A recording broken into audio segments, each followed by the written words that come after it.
Hi Creative Minds, and welcome back to my vlog. Today I'm here with Josephine, and she is part of the MAD program here in Ontario, California. So Josephine, how long have you been involved with this program? Since it started, so I've been part of it. It's been around 5 years or less, so I've been involved with portions of it, some full-time, some just really not, but I've been involved with it since it started. And you manage people, correct? So you manage a team here with the City of Ontario. And how has this program really changed your management skills and leadership skills? When the program started, I wasn't managing people. I was just part of a team. And I still think I'm part of a team. I know you say I'm managing people, but I'm still part of a team. And one of the things that really helped me is to be able to make decisions just from my heart. And I used to do that as part of the team and as a manager. I still feel like I can use those skills and pass them on to our teammates, because now I'm supervising them, but it doesn't make it any different, which is a part of this big, great team. And I love that you said decision making, because I think one of the worst and most unproductive things in the office world is that people don't come to a decision. And I think they don't come to a decision because they don't feel like it's a team effort, maybe, right? Or that they feel, and because of that, things don't get done, right? Yeah. Things just get pushed back to another meeting. So do you feel that you guys have got more done and you've been more productive? There's been better results? I mean, how has that worked for you guys? I think there's been better results because we're now looking at the people, because before we would look at policies and procedures and kind of just make the decision based on what the policies and procedures are. But now we go out there and we make it based on the people, because every person is different, every person has different needs. And the only way we show that we care is because we treat every person individually. So as we are making the decisions, yes, we have the policies and procedures in the back of our minds, but we're going out there with our heart and being able to just make those decisions based on the things that they are asking us, and also showing that we care for them. So it's not like one blanket decision for you or for me. It might be different because of the need that's being presented. So because we are like, the department that I work with, it's more frontline. So we're meeting residents as they come in, and they all come in with different needs. And then we have employees that we work with in our team that all come in to work with different needs. So you balance that in a way when you're making decisions. So when in the past, when you had trouble making decisions and there wasn't a people first policy, I wouldn't say it's a policy, but it's a people first maybe mantra that you guys have, like the difference that you've seen, like how has it changed you by putting people first? How has it changed like your perspective? I think personally it's changed me because I now know that I care about the person that's standing in front of me, and just because the department or the head of the department has made it so easy for us to think about the person.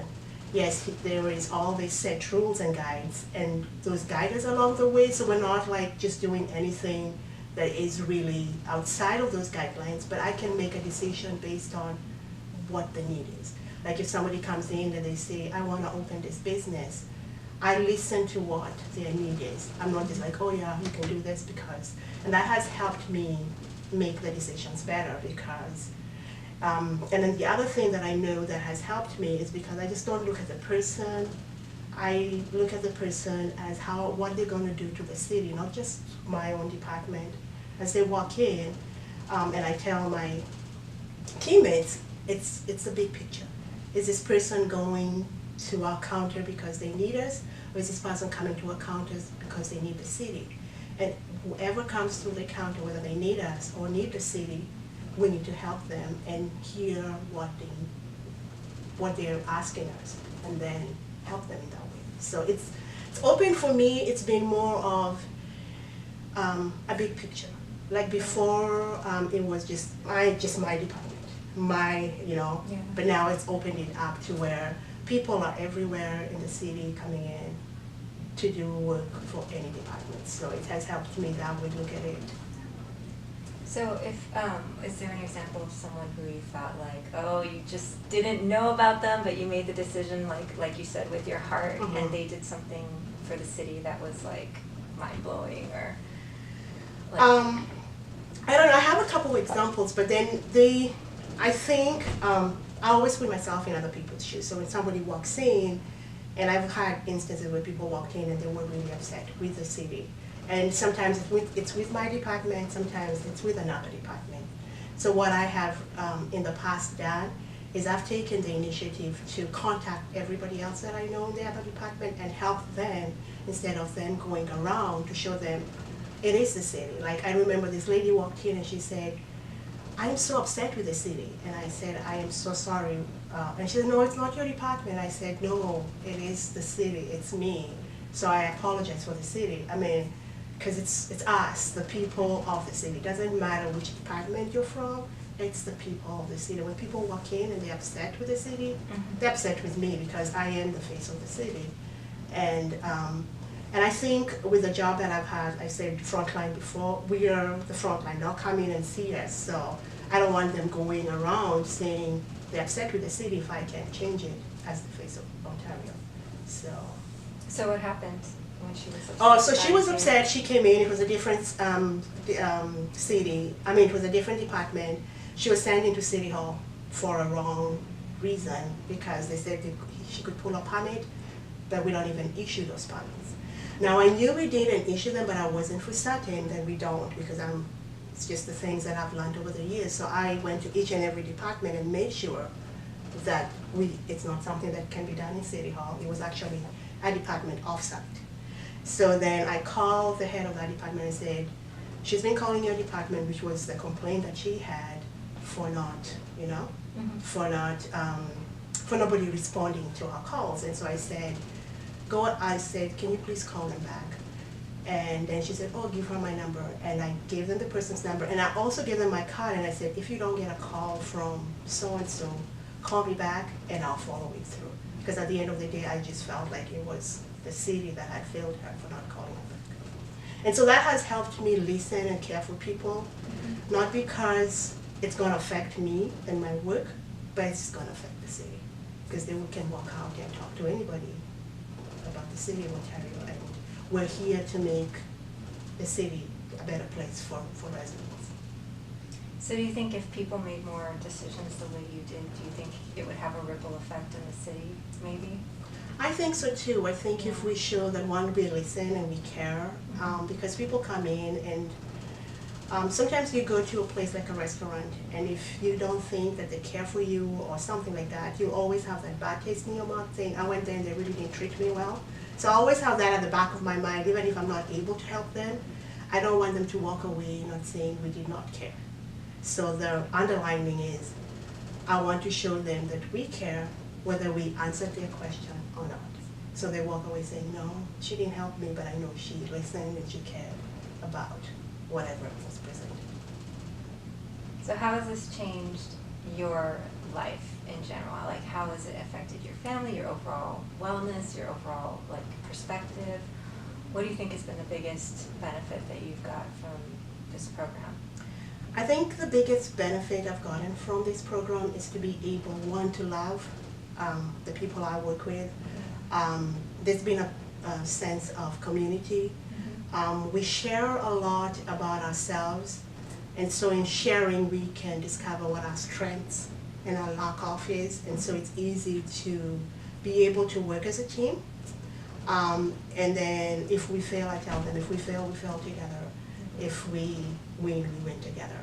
And so it's easy to pick somebody up, it's easy to help people when they're in need. There's a sense of community, and that makes me wake up in the morning and be able to support the team. So for me personally, I look forward to coming to work every day because I'm part of this community of people that really care for me. And because we care for them, we're able to care for our customers, because then we're caring for each other. So that for me has helped me, has changed the way I come to work every day. Was it hard to become vulnerable enough to make this change? I would say that trust is a very important thing. So there's some things people share with you that you need to keep and lock doors, and then there's some things they share with you so that you can help them out. And sometimes you listen to their needs. And I know I'm a big person about surprising people. I listen to their needs and surprise them with whatever it is that I think would be a need for them at that part. But because they know that you're listening and you took the time to surprise them, it helps you with that, being able to open and trust your teammates. And I know we've had this thing about we don't throw anybody under the bus in our team, and that has helped me be able to talk to my teammates and them be able to talk to us and just be able to work together as a team. So the vulnerability is a work in progress, but if you have trust and they can trust you and you can trust them, and I think at the end of the day, if you know that somebody has your back, that's the most important thing. Yeah, and that's why we say we never throw anybody under the bus.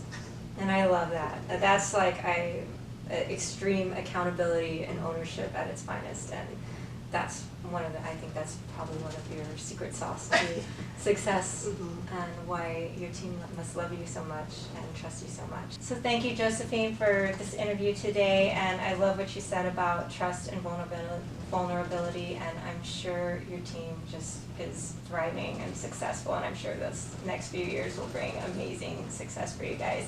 So if you like this video and you're more interested about the MAD program, I will leave a link in the description below. So for all you guys out there, keep creating, and I will see you in my next vlog. Bye!